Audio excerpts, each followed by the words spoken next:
Elon Musk is wrong. Now, that's not a very difficult statement to make because I think the vast majority of people in the world right now would agree with that. But I need to be more specific to justify the claim I've just made. Elon Musk is wrong because he doesn't understand government. Let's be clear. Whether Elon Musk is a good business manager or not is something that is open to question. His approach to managing Twitter, for example, which I still like to think of under that name, is questionable to say the least. He walked in, he sacked 75% of the staff, he saw what broke, and then he filled in a few of the remaining gaps, and this supposedly represented his management philosophy. And so now he's transporting that into the federal government in the USA. He's walked in at the invitation of Donald Trump. He's effectively taken over running the government. He's sacking as many people as possible. He's closing down every type of expenditure that he can, and he's seeing what will break. It's very clear that the model that he's using is identical to the one that he used at Twitter. But there are fundamental differences between running a company like Twitter and running a government. If Twitter failed, it would be annoying for those millions and even billions of people around the world who use it. The political narrative that has been explored through it would, in my case, have been something I would have missed. But in practice, I've already abandoned it now because I will not tolerate using something that Musk is owning. But if it had failed, the world would not have come to an end. Remarkably few people would actually have really suffered because they would have moved to another social media platform remarkably quickly, as indeed we all are. And that's the end of it. Private sector companies are replaceable at the end of the day. The few people who would lose their jobs, a few thousand, would have found jobs elsewhere because they're highly skilled individuals in most cases and would all have moved on. Government is nothing like that. It is so far removed from that that it is quite ridiculous to pretend that philosophy that can work in private sector enterprise can work in government. Now, if you want to live in somewhere like South Sudan, I suggest you think again, because failed states are truly terrible places. What goes on there is frankly unspeakable. There is the rule of law via the club, the machete, the rifle, the submachine gun, whatever else it is that is used as a form of violence to ensure that the local warlord gets their way. There is genuine hardship. There is no protection for the vulnerable. Those who disagree no longer disagree because they are no longer there to disagree with. This is not the sort of society that I would suggest that anybody wants. And that is what happens when a state fails.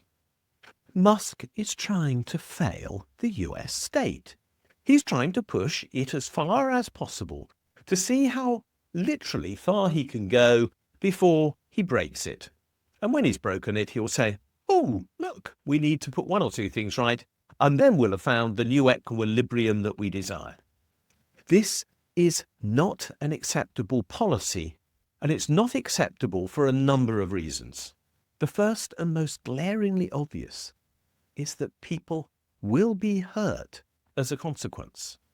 Those people will not just be federal employees, although they are clearly hurting. But the people of the USA are going to hurt.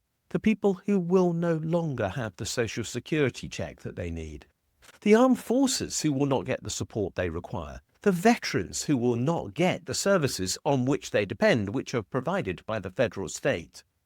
The climate, which will not be supported. The businesses that will fail because of what Musk and Trump are doing with regard to tariffs and so on. Those people are really going to hurt. And some people are going to hurt because, well, let's be clear about it. Musk is cutting the protection for some people as a consequence of the spending that he's got in line for removal, including in things like the FBI. Now, I never thought I'd be standing up and defending the FBI, which is not a natural organisation of which I'm a fan. But we do need law enforcement agents, we do need to protect people, and we need to protect those who have served the state. And Musk is doing none of those things. And all of this is frankly truly frightening, because the consequence is that there isn't a state that we can rely on. And in a state that we can't rely on, we are all on our own. Now, Musk does not understand what that means. Musk is the richest man in the world. He, as a sample of one in a population of 7 or 8 billion, can survive on his own, or so he thinks. But the rest of us can't. The vast majority of us depend upon there being a functioning society in which there are things that we know will happen and on which we can rely just to give us an ordered life. We haven't got the option of opting out. We can't buy something else because it's not available to us, either financially or because it simply does not exist, and we don't have the resources of the type that Musk has to command somebody to create them when we need them, even if he can. So his model, based around, as I say, his own personal sample of one very rich individual, cannot be translated into the experience of the rest of the population. Musk doesn't understand government because he doesn't understand why the rest of us need government. He doesn't really understand how business works because his model of business management is truly dire and is in most cases likely to lead to such reputation loss that in fact the business will fail. And let's be blunt about it, Twitter, or X as he would now rather have it, only succeeds because he is willing to provide it with financial support. It's a true basket case of a commercial entity now because he has destroyed so much value within it by his policy of trying to break things. But if he breaks the US government, things are much worse. The people of the USA are left on their own, unprotected. And so too, of course, are many of the rest of us, because we've seen the threat that the US will withdraw from its support for stability around the world. Stability that has not always been completely beneficial, but on which we have relied, and from which, if we are to transition, well, we need time, and we're not being given it.